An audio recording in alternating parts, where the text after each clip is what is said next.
Bienvenidos a Contraseñas, donde descubrimos a los autores detrás de sus libros. Nuestro invitado de hoy nació en la Ciudad de México en 1978, aunque le habría gustado nacer en Sinaloa. Tuvo que aprender a través de la experiencia lo que otros aprenden a través de los libros.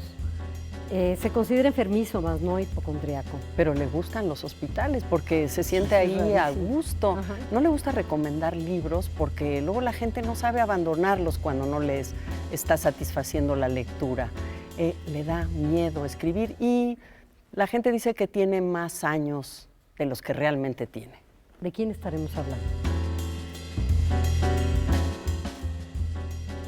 ¿Ya saben de quién estamos hablando?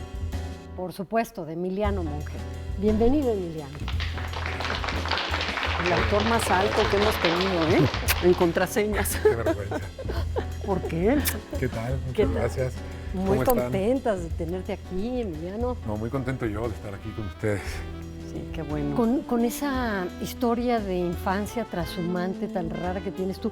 Trashumante primero en la Ciudad de México, porque has vivido prácticamente en todos los barrios de la ciudad antes de irte. En varios, sí. Sobre todo en una época, digamos, en la infancia, cambiamos varias veces de casa. Me tocó vivir en Coyoacán, Miguel Ángel de Quevedo, en Los Dinamos, en San Nicolás Totolapan, en una casa que estaba de caminos de San Nicolás Totolapan también. Es decir, en varios lugares, sí. Y Barcelona también, ¿no? Bueno, y 6 años, y ¿o después cuánto? volví, primero cuando me fui de casa de mis padres, me fui con unos amigos, nos fuimos a vivir primero a La Condesa y después me fui a vivir yo a Coyoacán y ya después me fui a Barcelona casi 6 años, demasiado. ¿Y cómo fue demasiado? vivir? A ver, ¿por qué Demasiado. dices que demasiado? Sí. Bueno, Barcelona es una ciudad maravillosa si vas de vacaciones. Es una ciudad en la que puedes vivir muy bien, demasiado bien, yo creo. Es una ciudad que te anestesia un poco. ¿Por qué? Porque estás tan a gusto, la calidad de vida. Porque pasan pocas cosas, porque estás tan a gusto, porque la calidad de vida, porque llevar una vida decente es muy fácil y porque la verdad es que pasan pocas cosas. Es una ciudad muy pequeña. Cuando vas de vacaciones o estás un tiempo, no te das cuenta de la dimensión hasta que pasa un tiempo y te das cuenta que conoces cada rincón de la ciudad, cada persona de la ciudad, cada acto cultural de la ciudad. Y claro, viniendo de una ciudad de 20 millones de habitantes, es como estar en un pueblito, ¿no? Sin embargo, qué paradoja, porque pareces decir esto como implicando que en las ciudades como la de México pasan tantas cosas que son apasionantes para escribir sobre ellas, ¿no? Y que la comodidad, que la demasiada comodidad, pensando, por ejemplo, en esa frase de Graham Greene de que Suiza le dio al mundo el reloj cucú, mientras que Italia renacentista dio el arte más maravilloso. Bueno, parecerías implicar esto y sin embargo hay muchísimos escritores catalanes, ¿no? En relación con los escritores mexicanos hay una librería casi en cada esquina. Bueno, y está la central. Yo, ¿sí? yo creo que hay más lectores, promedio, pero no más escritores. Yo creo que durante mucho tiempo, y es un tema del que yo he pensado mucho cuando estaba allá y cuando volví, de algún modo, digamos, la metrópoli literaria mucho tiempo fue España. Sí. Y dentro de España la metrópoli era Barcelona, porque acabando la dictadura, las editoriales importantes, Anagrama, Tusquets, surgen, digamos, y muchas más, en Barcelona, ¿no? Pero la verdad es que eso se terminó hace ya por lo menos 10 o 15 años, ¿no? Es decir, que para que nos leyéramos entre latinoamericanos hubiera que pasar por una editorial española, se terminó. Ahora ya los libros de las editoriales independientes de América Latina se encuentran en casi todos los países. Hay un diálogo mucho más amplio entre escritores latinoamericanos sin necesidad de dar ese rodeo. Entonces yo creo que ahora lo que hay en España y sigue habiendo más que en América es lectores, promedio, ¿no? Pero creo que hay escritores mucho más interesantes y sobre todo jóvenes en América Latina y en México, por ejemplo, que en España, ¿no? Creo Desde que España no luego. está pasando su mejor momento. Tú eres uno de ellos. Pero a mí me llama la atención en las claves que dimos al principio que Rosa mencionó que te gustaría vivir en Sinaloa. No, me gustaría haber nacido. Haber nacido, ser de ahí, ¿no? Yo cuando la gente Tanto dice, no. en mi pueblo, no por decir, sino de soy de allá, cuando somos del DF no sé por qué pasa algo raro de que uno no puede decir que es de otro lado, ¿no? Y que estamos aquí. Tienes una historia singular con un abuelo que fingió su muerte. Sí, bueno. Ay, no, eso- en un de cordio, hecho- eso De es- hecho, de eso estoy escribiendo ahora. Vengo Pues sí. justo ahora de estar trabajando. Tengo la cabeza un poco enredada de esas veces que estás trabajando muy metido y paras. Llevo así ya varios días. Y entonces, justo lo que estoy escribiendo es de eso. Es una historia. El padre de mi padre se hizo el muerto, dinamitó una camioneta en una cantera para desaparecer. Lo increíble es que volvió años después, ¿no? No se le ocurrió otra mejor idea que aparecerse. Sí, aparecerse, pero no se le ocurrió una mejor idea que meterse a trabajar en la empresa de seguros que en teoría tenía que haber pagado su seguro de vida para ver si valía la pena volver con mi abuela porque tenía el dinero del seguro, ¿no? El amor mata a todas. Y mi abuela y mi abuelo se reencuentran en los separos porque a ella la detienen por haber cobrado el seguro de un vivo, ¿no? Claro. Es decir, no, es una historia... pero lo que a mí me interesa no son tanto como los pormenores de esa historia, ni el hecho de que mi padre también se haya ido en un momento, sino el asunto de la necesidad de fuga que hay en mi familia, ¿no? En los hombres, sobre todo, de mi familia. Una cosa como que hay un momento en la vida en el que hay una especie de presentimiento que hace tabla rasa, ¿no? Y que te hace como querer cambiarlo todo, borrarlo todo. Y que cada uno maneja como puede. Yo manejo de algún modo con lo que decían, diciendo que me gustaría vivir en Sinaloa o diciendo que me gustaría vivir en Brasil o o viviendo mentalmente en otro sitio, ¿no? O escribiendo, que es mudarte a otro espacio, a otra realidad, ¿no? Una fuga permanente. ¿Y tú tienes alguna teoría de por qué hay esa necesidad de fuga en los varones de tu casa? Yo creo que sí tengo una ¿Sí? teoría, pero es una teoría que durante la escritura se ha ido modificando muchísimo. Sí. Es una teoría que era otra cosa y que ahora, que estoy metidísimo, apunta a un lugar que quizá al final de la novela no apunte, pero que en este momento es una manera de enfrentarse o de rehuir o de aceptar una violencia masculina que yo puedo rastrear en mi familia varias generaciones, de la que es difícil escapar y que uno busca siempre cómo evitarla, ¿no? Es decir, mi padre no fue padre, no fungió como tal. Mucho tiempo yo pensé que por temores o por comodidad, y con el tiempo he ido entendiendo que fue más por un asunto de no transmitir o no heredar esa violencia, ¿no? Y si nos vamos antes, lo que les conté de mi abuelo, su propio padre salió de Irlanda abandonándolo todo, ¿no? Su idea era ir a California, se paró en Mazatlán y ya no se movió, ¿no? Pero y en cada uno de ellos hay una historia de tratar de ponerle fin a una, digamos, como herencia violenta, maldita. No maldita, pero como... O sea, Sinaloa es un lugar donde no hay que decir los niveles de violencia a los que se puede llegar y los de machismo. Y el machismo y la violencia están atados, o sea, indisolublemente, ¿no? Es decir, esos intentos es a los que yo creo que tienen que ver con esa necesidad de romperlo todo, porque romper todo es negar lo que ha sido también, ¿no? Sí, claro. Y negar también la posibilidad que puede ser o que te da miedo en lo que algún día te conviertas, ¿no? Es escapar no solo de lo que ha sido, sino de lo que podría ser. ¿Y tú sientes que tú escapas de eso también a través de la escritura, de No, tratar yo estoy de seguro rastrearlo? que también me fui. O sea, yo sé que yo también me fui a Barcelona, ¿no? Y en circunstancias no iguales, porque no tenía una familia, pero sí tenía una pareja. Y sí tenía una vida hecha, ¿no? Y también me fui así de pronto. Es decir, yo también ese presentimiento en algún momento lo sentí.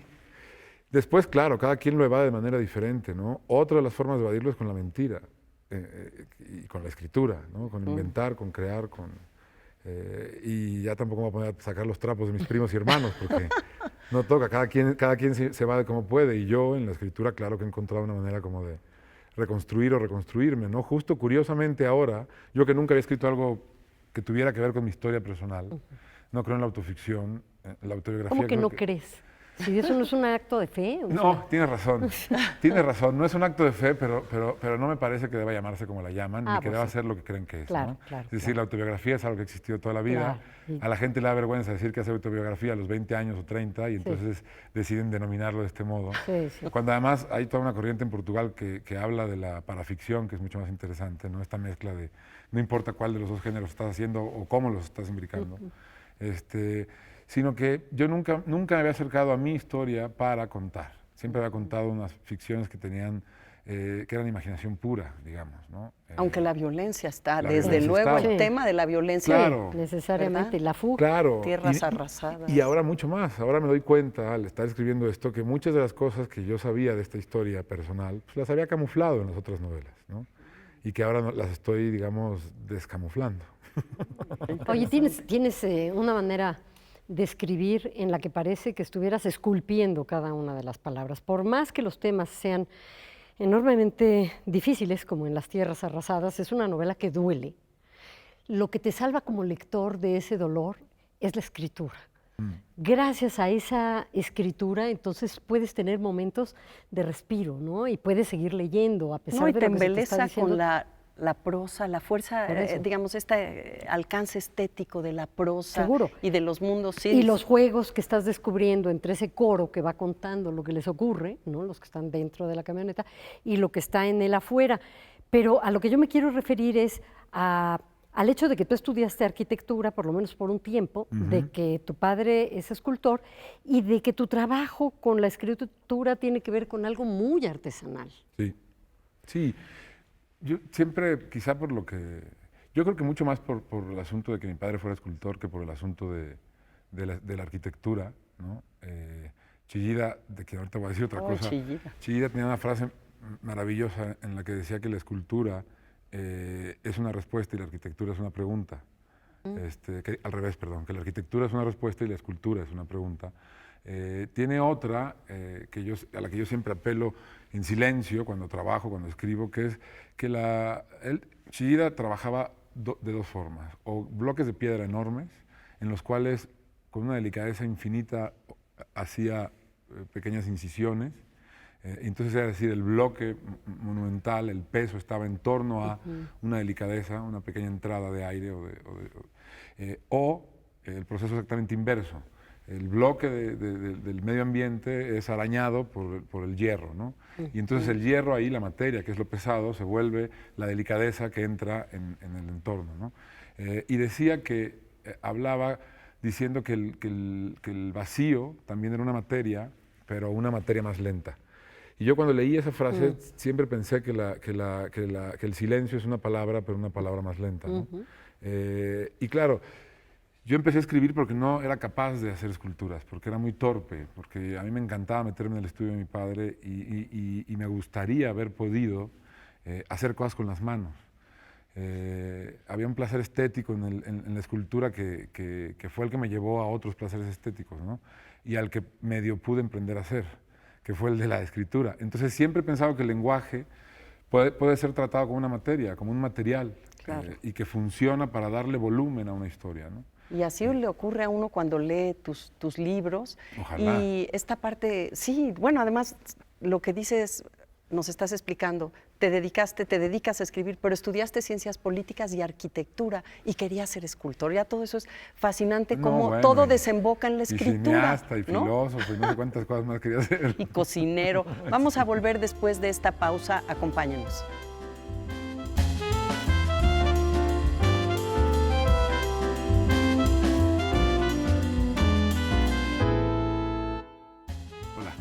Bueno, ahora me toca a mí hacerles una pregunta a ustedes.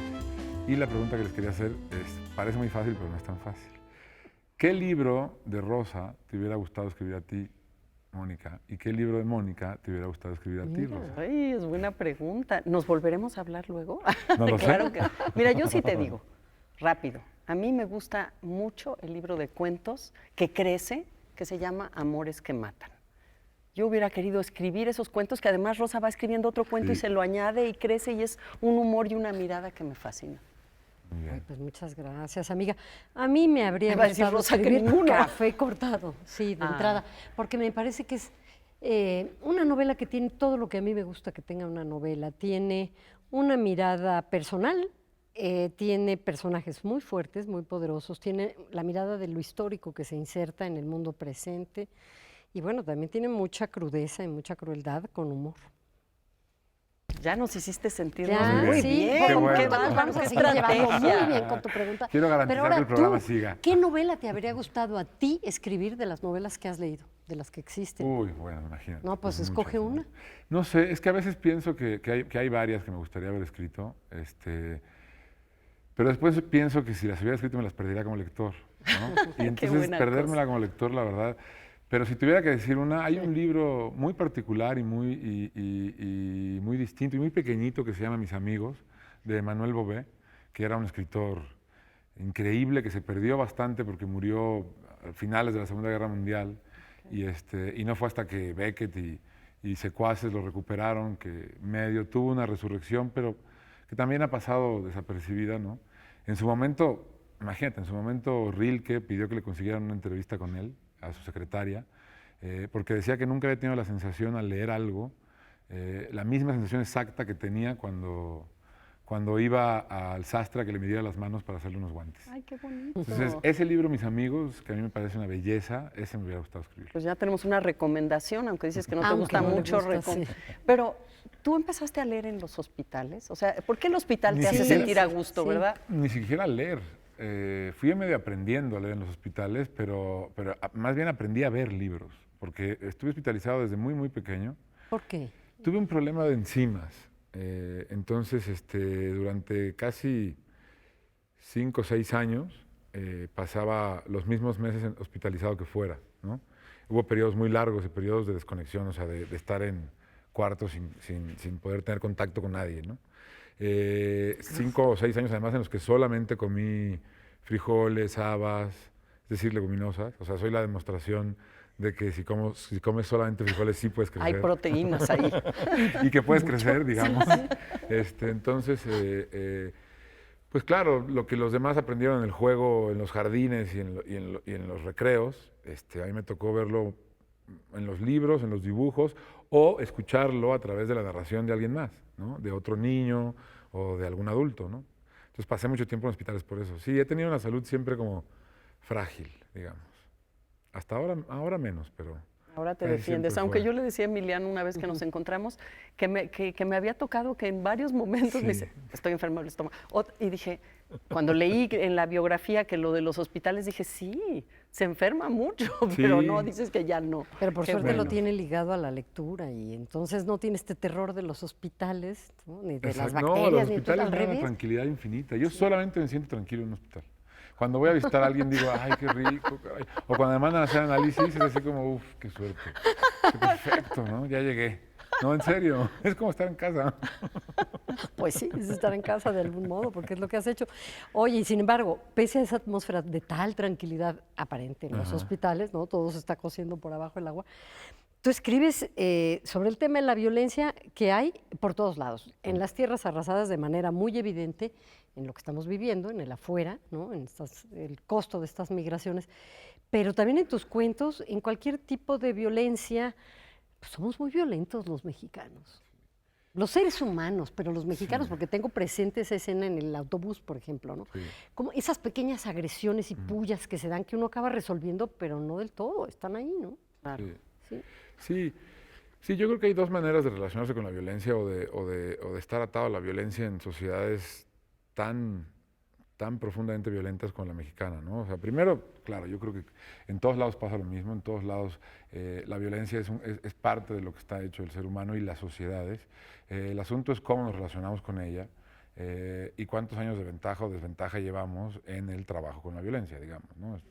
Y no es que yo crea en el asunto de civilización y barbarie, para nada, pero sí creo que el tiempo, la historia va haciendo que las sociedades resuelvan de mejor manera los temas que normalmente se resolvían con violencia. Aprendes a resolverlos de maneras no violentas.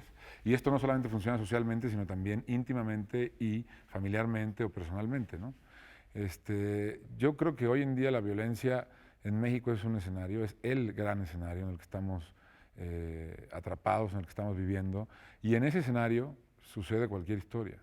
Suceden historias donde la violencia, además de ser escenario, se vuelve el tema, ¿no? Pero también suceden historias en las que la violencia es solamente el escenario, ¿no?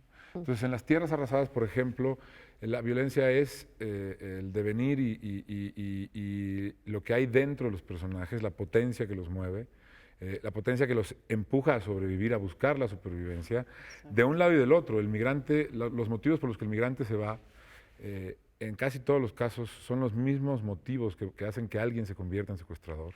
Claro. Es decir, la violencia determina incluso quién es víctima y quién es victimario, ¿no? O por qué son víctima o por qué son victimario.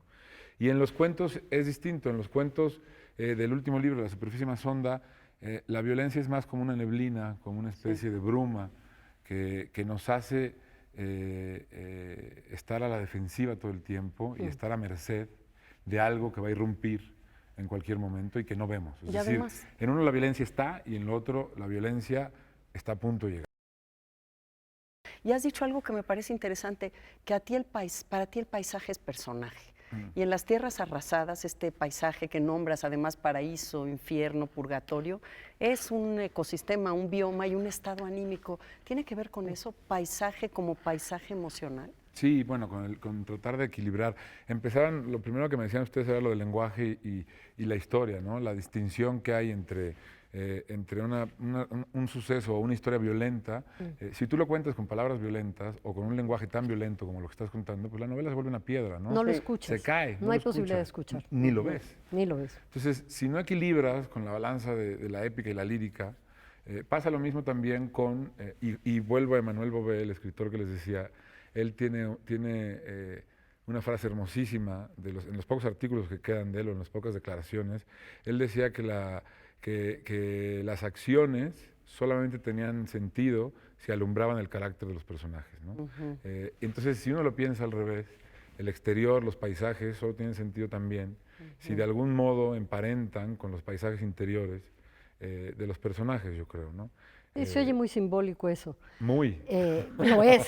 Y muy arquitectura plástica, ¿no? También el mundo que...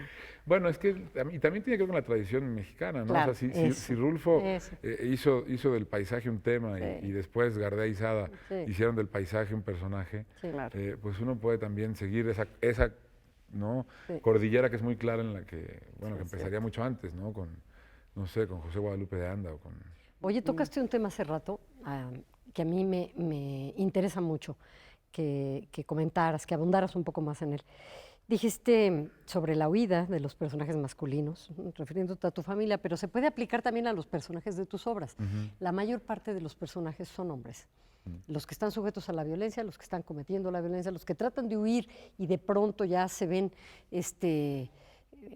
impedidos de hacerlo, ¿no? Es justo también por un tipo de violencia masculino. ¿Qué pasa con las mujeres? ¿Qué tipo de violencia es la que se ejerce ahí? ¿Es otra? ¿Es la misma? Que las tierras arrasadas tiene un personaje Sí, violento. hay un muy personaje violentísimo que es mujer, femenino. pero en general, Ok. en general.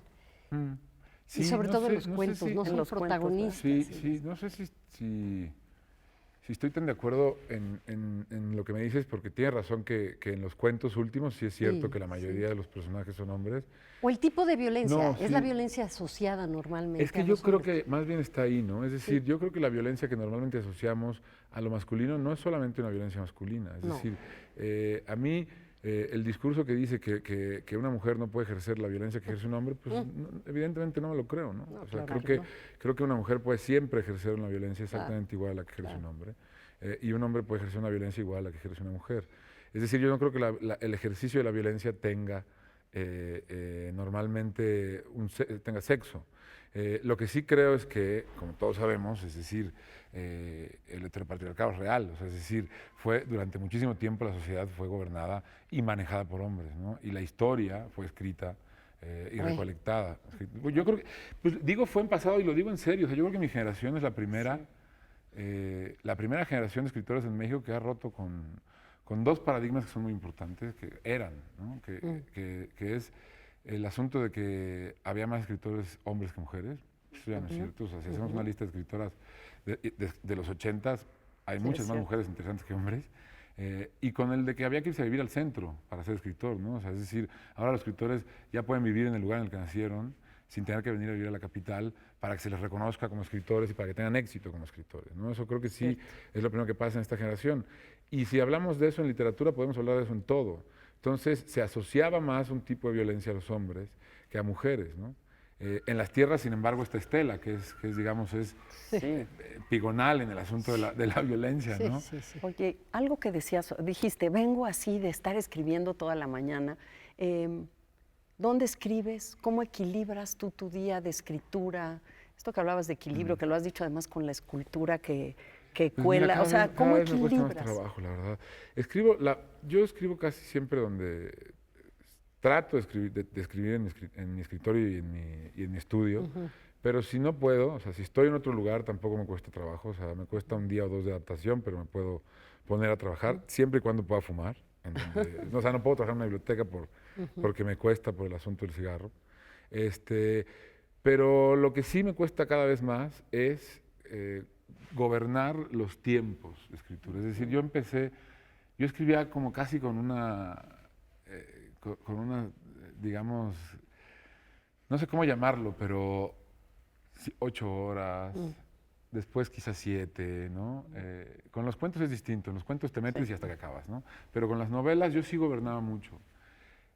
Porque hay, y no por un asunto de la escritura, sino curiosamente por un asunto más como interior de energía. Hay una especie de energía muy particular que es solo para la escritura, o eso siento yo, que yo la podía administrar de una manera facilísima. Y a últimas fechas cada vez me cuesta más administrarla, cada vez más siento que se me está agotando esa especie como de energía de la escritura. Yo no sé si es como ponerme el curita antes de la herida, porque no sé cuánto tiempo vaya a escribir, y tampoco sé si por eso yo siempre he creído que los escritores latinoamericanos escriben mucho más tiempo del que debieron escribir, ¿no? que los latinoamericanos ante la literatura nos quedamos tontos a cierta edad, o nos quedamos incapaces, y porque siento que se me está agotando, ahora apuro más las cosas, ahora quiero trabajar más horas de las que debería, ¿no? Se me olvida aquello que decía Faulkner de aprende a parar cuando la energía no haya sido agotada y cuando entonces tú te sigues tengas un temita para volver a empezar mal al día siguiente. Yo me sigo. Tú te sigues sin parar. Ya no sales Con a pasear a esto, los perros. Tú Sí, síguete, porque no eso lo hago importa muy qué historia te temprano. cuentes. Lo que importa Sí, es que sigues, pues sí. porque a lo mejor lo que pasa es que te apasiona más, que te gusta más. Sí, Está bien. sí.